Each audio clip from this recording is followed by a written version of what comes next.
आप अगर बहुत गौर से जीवन को देखें तो हम जब क्लास 10th में थे तो हमारी माता जी हमसे कहती थी कि बेटा 10th की पढ़ाई अगर कायदे से कर लोगे ना, बस 3 ही साल जीवन में पढ़ना है। मैंने कहा अच्छा?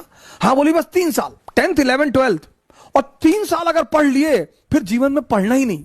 हमें लगता है आपको भी कहा गया होगा कि बस 3 साल, अब आपने पढ़ लिया, 97.8% आपके मार्क्स आ गए। अब पता चला कि भैया अगर IIT निकल जाए, मेडिकल निकल जाए, KGMC मिल जाए, अरे फिर तो जीवन, आपने फिर से दम लगा दिया।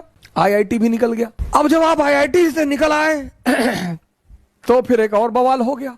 आपके मोहल्ले का एक लड़का IAS हो गया, पूरा खानदान में पूरा खानदान को दहेज में BMW मिल गई, 10 करोड़ कैश मिल गया। अब आपके पिताजी फिर आपकी तरफ पलटे कि तुम तो वैसे भी इस परिवार के चंगेज खान हो, तुम्हें किस बात का डर? तुमने कहा हाँ चंगेज खान तो मैं हूं।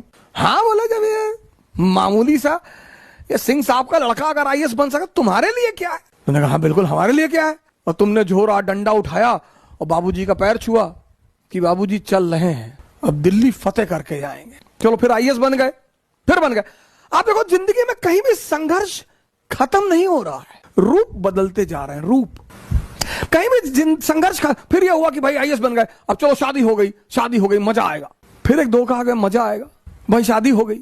फिर 6-7 महीने अपना आनंदित हुए, घूमे टहले और बड़ी बधाइयां आई और ये आया और वो आया। फिर बच्चे हो गए, फिर एक नया संघर्ष शुरू हो गया, फिर अब बच्चों की जिंदगी बनाना। मतलब जीवन में कहीं भी संघर्ष खत्म नहीं होता।